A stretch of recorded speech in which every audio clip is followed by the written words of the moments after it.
Hello दर्शकबिन, नेचीमा यहाँहरूलाई स्वागत छ। आज प्राकृतिक प्रकोप नवाब सिंह चेम्जोङ दाईको फाल्गुनन्द वडा नम्बर 4 ठुलो पहिरोले क्षतिको विवरण देखाउने प्रयास गरिरहेका छौँ। मचिन्द्र सर, भन्नुहोस् न के भएको रहेछ यहाँ चाहिँ खास चाहिँ? दैविक प्रकोप, हजुर, दैविक विपत्ति नै भनौँ। अब यसले गर्दा पहिरो गएर धेरै हजुर क्षति भएको छ। उहाँको वस्तु चौपैयामा 3-4वटा मरेको देखिन्छ, यहाँ देखाउनु पर्छ। हजुर, र तपाईँ यता झर्नुहुन्छ होला अब मुनितिर होइन? कोही वस्तु बिजोग भएर यहाँ गाउँ समाजहरू जम्मा भएर हामीले सरसहयोगको हजुर उहाँलाई सहयोग गरिराखेका छौँ। यो पहिरोले गर्दा हजुर वस्तुहरू पुरिएको र गोठ एकदम छेतबिछेत भएर वस्तुहरूलाई चाहिँ नै पुरिराखेको हुनाले हामी यो सम्बन्धित सम्पूर्ण सरकारसम्म पुर्याइदिनु हार्दिक अनुरोध गर्दछु। त्यहाँ गोठ रहेछ, गोठ यहाँनिर थियो। अनि यता पुरेकोहरू पनि भनिदिनुहोस् न। यता तल हेर्नुहोस्, यो बाटो उहाँ देखाउँ है। यो ल, एउटा बाछा र एउटा बाछी छ। बाटोहरू पुरिएको छ। दैविक विपत्ति भनेको यस्तो हुँदो रहेछ है।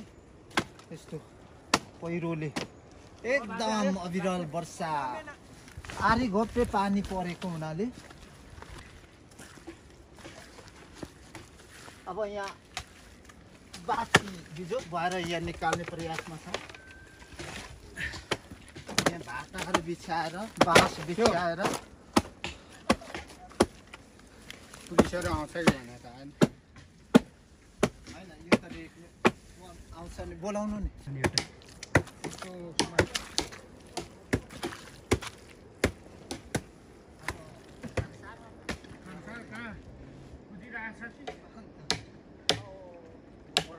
के भन्दै यो नवाब सिंह दाइकोमा धेरै भएछ भनेर हामी यस प्रहरी चौकी चिलिङदेन राखेका साहबलाई पनि बोलाएर यहाँ निरीक्षण गरिदिनु हामीले आग्रह गर्दैछौँ।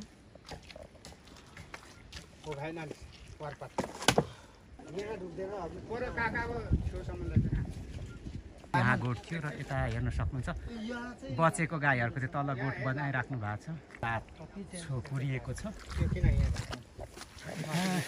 बाछी पुरिएको तपाईँहरूलाई देखाउने कोसिस गरिरहेको छु। अप्ठ्यारो छ बाटो, बचेको गाईहरू यता र सबैजना गाउँघरको दाजुभाइ मिलेर सरसहयोगको भइराखेको छ। हेर्न सक्नुहुन्छ अत्यन्तै डरलाग्दो पहिरो। तपाईँहरूको क्षेत्रमा के कस्तो पहिरो गएको छ? हाम्रो फाल्गुनन्द वडा नम्बर 4 चिलिङदेनमा धेरै ठुल्ठुला पहिरोहरू भएको कारणले गर्दा बस्नको लागि निकै डरलाग्दो अवस्थाहरू भइरहेको जानकारी गराउँछु। र यहाँ पुरिएको बाछो बाछीदेखि लिएर गोठमा रहेको विभिन्न सरसामानहरू हामीले निकालिसकेका छौँ र अब फेरि वैकल्पिक गोठको निर्माणमा उहाँहरूले बचेको गाईलाई चाहिँ उता डाँडोतिर निकाल्नको लागि बाटो बनाइराखेका छौँ।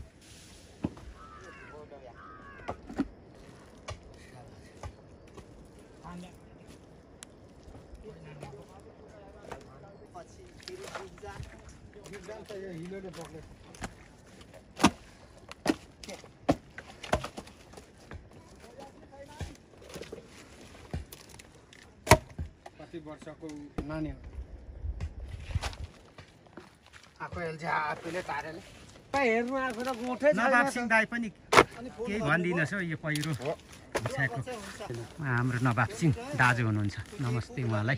यो फाल्गुनन्द 4मा हाम्रो अब मेरो यो 1.5 लाखको क्षति भएको छ। हजुर, यसमा तपाईँहरूले केही अब हाम्रो राज्यबाट, हजुर, यता हाम्रो पालिकाबाट, वाडाबाट यसो सरसहयोग गर्नुहुन्छ कि?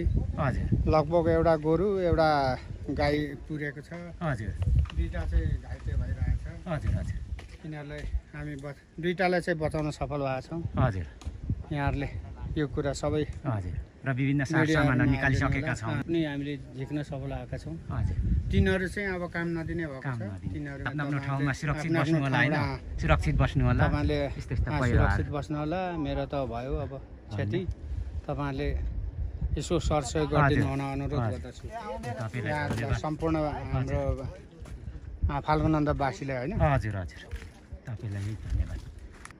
अब त्यो भाँडाकुँडाहरू सबै निकाल्यो। हजुर आलु एक दिनमा थियो त्यो निकाल्यो। हजुर, कटेरो चाहिँ काम नदिने भयो नि। अब कटेरोले काम दिँदैन, तिनीहरू चाहिँ खतम भयो। हजुर,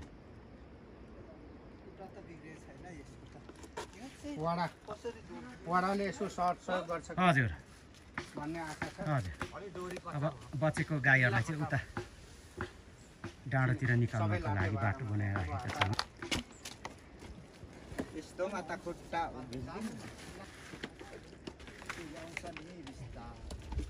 पुलाङ्गे लालो